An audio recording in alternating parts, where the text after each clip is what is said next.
Welcome back to the Sanctuary of Christ for Life. Before we walk into the heart of this story, I want you to find a place where your body can be completely still and your spirit can be completely open. Close your eyes.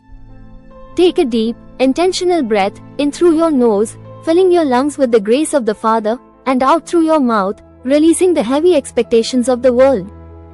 Imagine a soft, white light surrounding you, a light that does not judge, a light that does not criticize, but a light that simply says, "You are mine."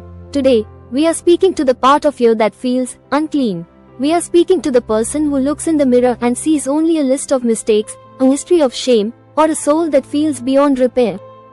This is the story of a man named Joram and the leper's mirror.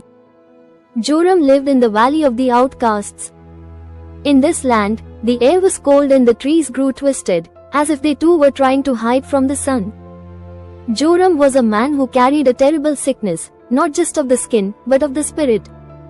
Years ago, he had made choices that led him down a dark path of crime and betrayal.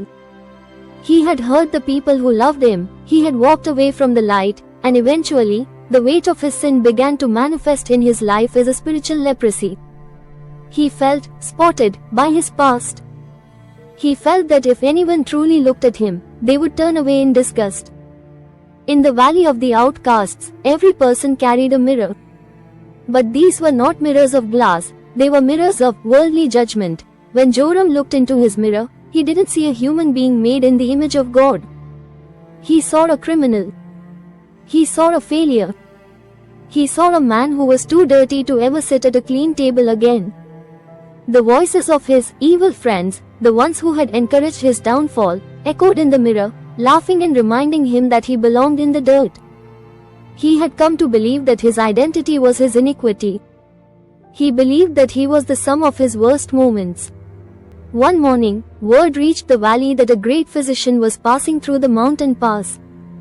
The people whispered that this man didn't fear the unclean. They said he touched the untouchable and spoke life into the dead. Joram, driven by a tiny flicker of hope that he couldn't quite extinguish, crawled to the edge of the road. He stayed behind a large rock, his face covered, waiting for the physician to pass. He expected the man to pull his robes tight and hurry by, as all the righteous people of the city did. But when the physician arrived, he stopped. He didn't look at the crowd, he looked directly at the rock where Joram was hiding.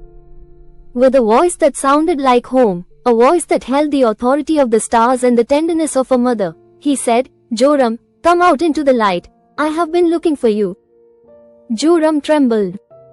He stepped out, his rags fluttering in the wind. He fell to his knees and held up his worldly mirror. He cried out, "Master, do not come near me. Look at what I am. Look at the spots on my soul. I am a thief, I am a liar, I am a man of the shadows. Your mirror will only show you my filth." The physician did something that shook the very foundations of the valley. He reached out his hand, a hand that bore the weight of the universe, and he touched Joram's forehead. The touch was warm, like a hearth fire in winter. Then, the physician took the mirror from Joram's hand. He breathed upon the surface, and as the mist of his breath cleared, the old reflection vanished.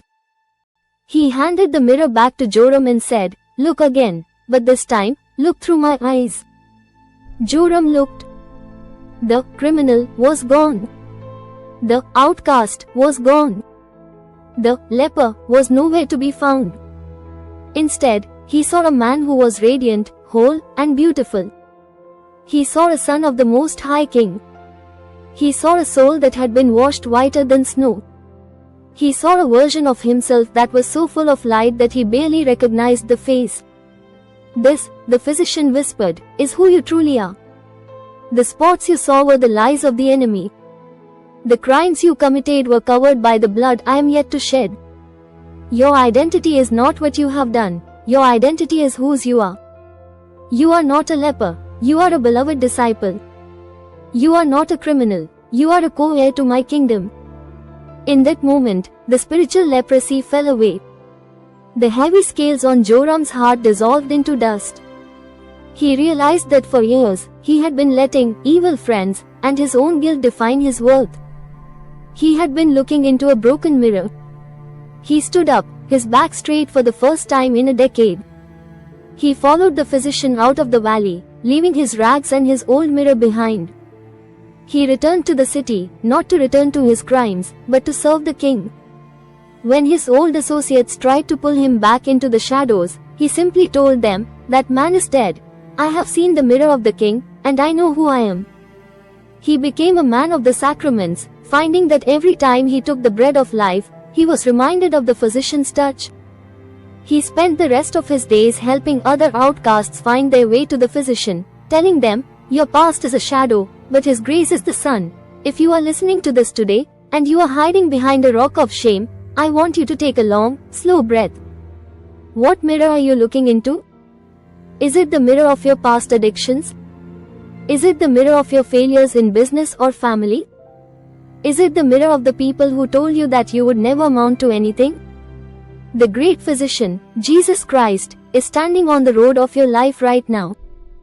He is reaching out his hand to touch the very places you find most unclean. He is not disgusted by your struggle. He is moved by your pain. He wants to take that broken mirror of worldly judgment and breathe his spirit upon it. I want you to visualize yourself handing him your shame. See him wiping away the labels of addict, failure, or sinner. See him writing a new name on your heart, redeemed, restored, chosen. Take a deep breath in for 4 seconds. Hold it for 4 seconds, feeling his touch on your spirit.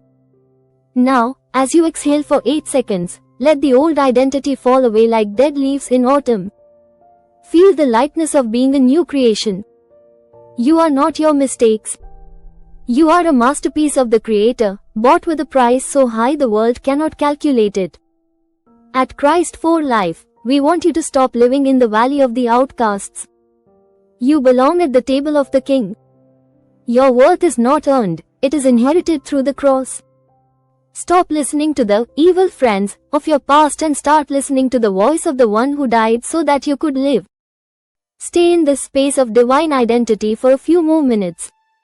Feel the warmth of his love washing over your skin. You are whole. You are clean. You are his. Thank you for trusting the physician with your soul today. Go forth in your true identity and remain in the light of his grace.